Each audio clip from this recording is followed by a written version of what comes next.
L'économie. Bill Gates. En 2035, il n'y aura presque plus de pays pauvres. À la tête avec son épouse Melinda, d'une fondation caritative très active, le milliardaire américain Bill Gates est persuadé que les pays en développement deviendront bientôt des pays à revenus intermédiaires. La prédiction semble pour le moins optimiste.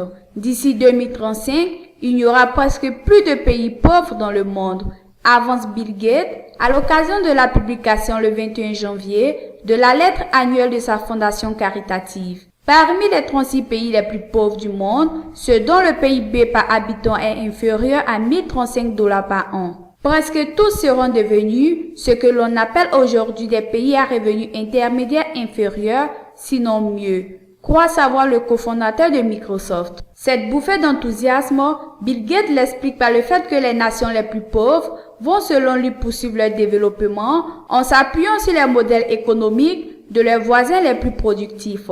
Nouveaux vaccins, semences de meilleure qualité, révolution numérique ou encore main-d'œuvre soutenue par une meilleure éducation.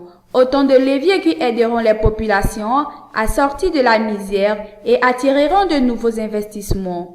À ma naissance en 1955, la plupart des pays du monde étaient pauvres. Au cours des 20 années à venir, les pays désespérément pauvres deviendront l'exception plutôt que la règle. Des milliards de personnes auront été extirpées de la misère. Pour moi, l'idée que je vivrai pour assister à cela est tout simplement incroyable, déclare-t-il. Le milliardaire à nouveau première fortune américaine en 2013 prévoit toutefois que quelques rares pays resteront à la traîne. En cause, la guerre, la politique, comme la Corée du Nord, sauf changement radical, ou les conditions géographiques, comme les pays enclavés d'Afrique centrale, représentant 70% des 36 pays pauvres. L'Afrique est loin d'être tirée d'affaire, mais Bill Gates estime que tous les pays d'Asie, d'Amérique centrale, à l'exception d'Haïti éventuellement, et du Sud auront rejoint les pays à revenus moyens d'aujourd'hui. Près de 90% des pays auront des revenus plus élevés que ceux de l'Inde d'aujourd'hui. Ce sera là une réalisation remarquable, ajoute-t-il. Les pauvres ne sont pas condamnés à le rester, mais il en faudra plus pour altérer la motivation de Bill et Melinda Gates, foncièrement convaincus que les pays pauvres ne seront pas condamnés à rester pauvres.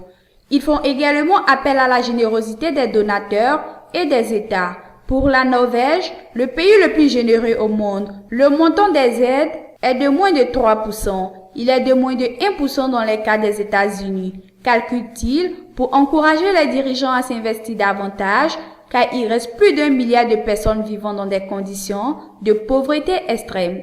Eux-mêmes ont décidé, depuis quelque temps déjà, de reverser 95% de leur fortune personnelle à des œuvres de charité et entendent bien montrer l'exemple. Nous avons tous l'occasion de créer un monde où la misère constitue l'exception plutôt que la règle, où les enfants ont tous la même chance de s'épanouir où qu'ils soient nés. Pour ceux d'entre nous qui croient en la valeur de chaque vie humaine, aucun travail en cours n'est source d'inspiration plus forte dans le monde d'aujourd'hui, conclut-il dans la lettre de leur fondation.